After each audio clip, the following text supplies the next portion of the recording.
Hello, beautiful souls. If you are returning, it's been a while. If you are new, welcome in. I have a very powerful, potent message that came through on my walk in the forest today. And this was very important and needed. I needed to share with all you beautiful humans who are shifting your consciousness, who are walking into a new way of being, who are stepping into a new time.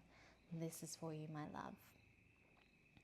What was coming through was around, especially in this current time of, we're currently in that transition of shifting from that fourth dimensional frequency into the fifth dimensional frequency. And what came through was an illumination of what needs to be highlighted within our subconscious, and ensuring that we're seeing the patterns of how this reality has been constructed that's kept us separate from ourselves and from each other, and from the feeling of oneness and connection, which is that fifth dimensional frequency. We're talking a lot about new earth and stepping into this new time, but we have to recognize how deep those subconscious programs go within us to be able to fully shift. And this is what was coming through, was an illumination for the collective of what they're needing to hear around the level of almost like interference that this old dense reality has intercepted within our subconscious mind. And what came through was a interesting little sort of scenario for you to illuminate. So it was around, imagine a scenario of which that you would have experienced, that you see publicly, we see it in the media, we see it collectively, we see it in our personal lives. Imagine there are two people, and one person is trying to control another because maybe their behavior is reactionary, maybe it's uncontrollable. But you have one person who is trying to control another. They're trying to either control them through fear and intimidation, or maybe they're trying to control them through manipulation. And you have this other person that they're trying to control. And this person's response to the feeling of the control, of the containment from an external source, imagine if their reaction is explosive, is unhinged, it is fiery, it's very angry, it's very desiring to almost hurt all those around, especially those who are wanting to control. And so their reaction comes from a very wounded, sort of angry, suppressed feeling within self. And you see that expression. We see this dynamic play out in so many aspects. This is just a very broad example. I want you to look at those two people and see that the one who reacts with a lot of anger and fieriness and maybe violence even, and then the other person are trying to manage, manipulate, maybe intimidate and control the other person. If in this moment, as I'm presenting this scenario to you, if you tried to distinguish in your mind who was good and who was bad in this scenario, who is right and who is wrong, if that was a thought as I am presenting this scenario to you, that is a demonstration of the subconscious programming coming from hierarchical, patriarchal nature. Because what is in this scenario is you have two individuals moving from a wounded expression. The person who wanted to control, either through fear and manipulation or intimidation, they're moving from a wounded place within self, a wounded place of not feeling in control of self, of feeling maybe abandonment wounds. And so they're trying to manipulate and control the other person.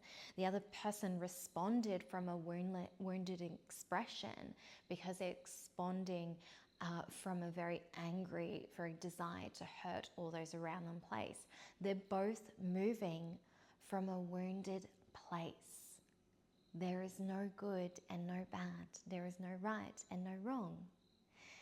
Here is what is.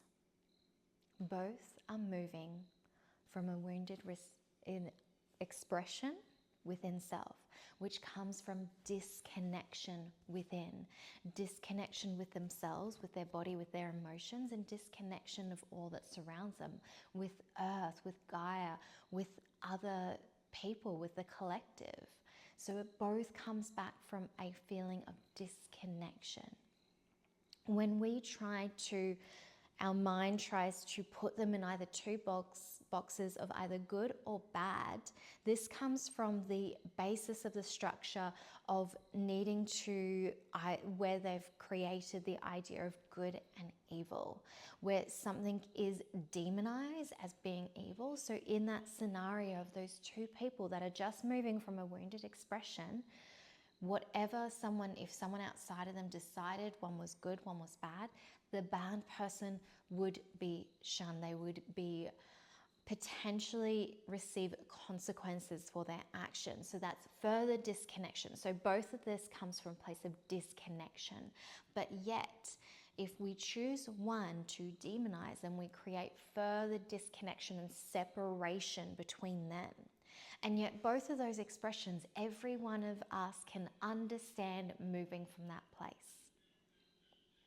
So that is where we are meant to come back into connection with all, rather than rejection and separation, because that person that you would decide that was bad or wrong, that would create more feelings of shame within self. And that is where we're needing to understand and really look deep, deep in the subconscious of where these programs are so ingrained. Because it would be so easy to feel that, identification and labeling one as good and bad as harmless. But we do not realize the harm that we do when we create these labels and we create separation. The idea of good and bad is the creation of separation of us with self and with all that surrounds us. And we are coming into a time of connection, of union, of all, of feeling just one and togetherness. And that is where we're needing to see how the labels create separation, and how that sort of patriarchal, hierarchical nature also creates separation across the collective. And even in itself, the idea of the labels that we attach so much meaning to words. And in that same ideology, in the sense of removing the idea of what is good and what bad, is that the identification of a particular label being better than is still the separation. The idea of being spiritual means that is good is not light in truth. That is not what is. What lies in truth is how an individual is moving from. That is what I care for. Are they moving from a place that is a healed version? Are they also within their energy field? Is it open? Do they have an open heart? Do they have an open mind? Or do they have a closed heart? Or do they have a closed mind? That is what is. That is what matters. When we look at those around us, and those who are moving from a closed heart, from a closed mind, from a wounded place, it is not good nor bad, it's just what is. And what they experience is a representation of the energy that they're holding. But it is not meaning to shun, to create separation, but to just see what is and how they're moving from that expression, rather than because you are this version. And we're seeing that fall in this moment. The ideology of how we would create celebrities as though they are better than, and even in politics, you create these positions and we attach this label as though that they are morally exempt from potentially moving from a very wounded, harmful place. And we are seeing the consequences, the attachments of the labels of which we've created, and which we've created as those are good and those are bad. And you are seeing that really there was always an ability to move from a wounded, harmful place in everywhere. It is not exempt, no matter where it is.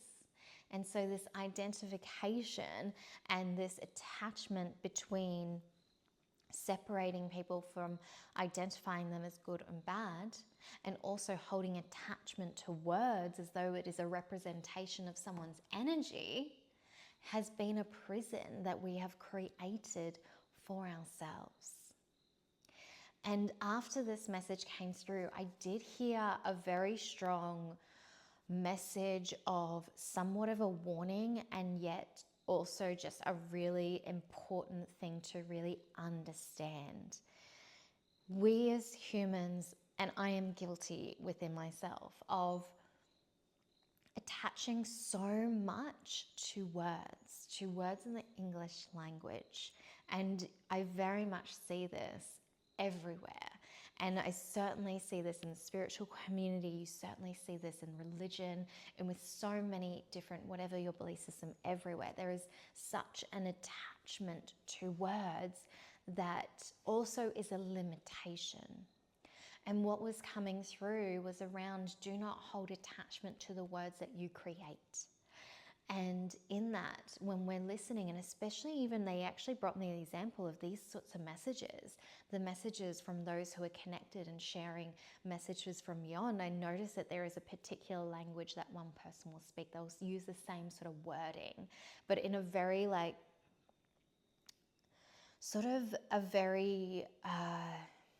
almost like there's like this constriction on that where of like, this is what is. And because I see things in energy, and when I look with my third eye, I don't see things as representation in physical form. I see it as a very fluid. And so sometimes, absolutely, I'm guilty of attaching meaning and holding attachment to words.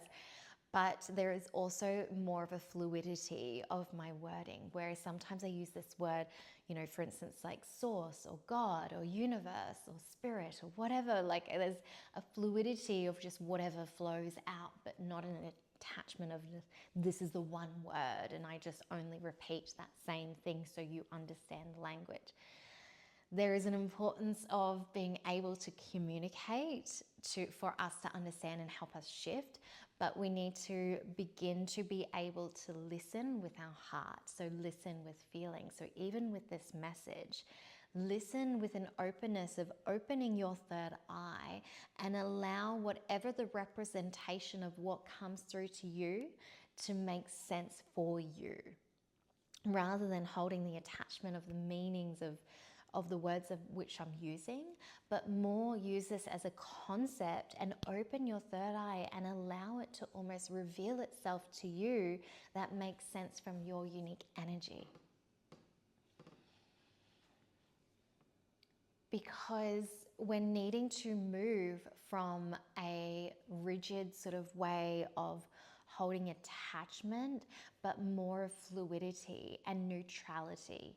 And what they were bringing forward is around just releasing the hold of needing to understand it in the physical and having more of the openness with your own unique spiritual connection, your own unique connection to all things, to energy, and allow it to reveal itself in its own unique way that it presents to you. Because within all of us, when we open our third eye and we see with our inner vision, what is the representation of what we see is so unique to the individual and their frequency and their unique blueprint. And we're needing everyone to be connected rather than almost hearing from another and replicating that expression rather than allowing it to create its own form within self. And this is how we start to move from the physical rigidity plane of which we've been operating on, and more of the fluidity of neutrality and connection of all things and all within self.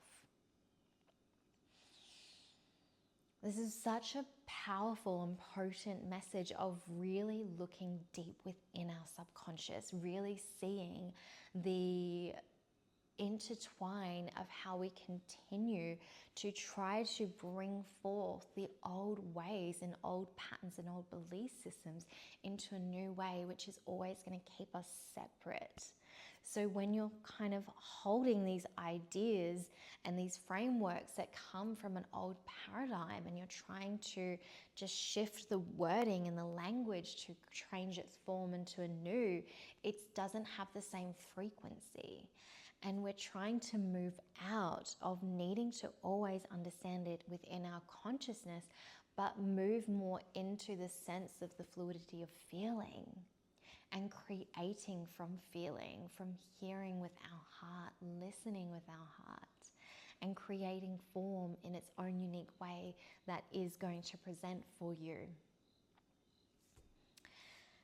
And this is such a beautiful way of really understanding that patterns, because now you have that demonstration of what the creating that between good and evil, and how that creates separation, and how we can just see people for where they are and what is and what energy they're holding, rather than the label of which they're attaching, rather than also our projection of putting a label upon them, because that is still restriction, that is still confining them to a space for a moment in time through that expression in that moment.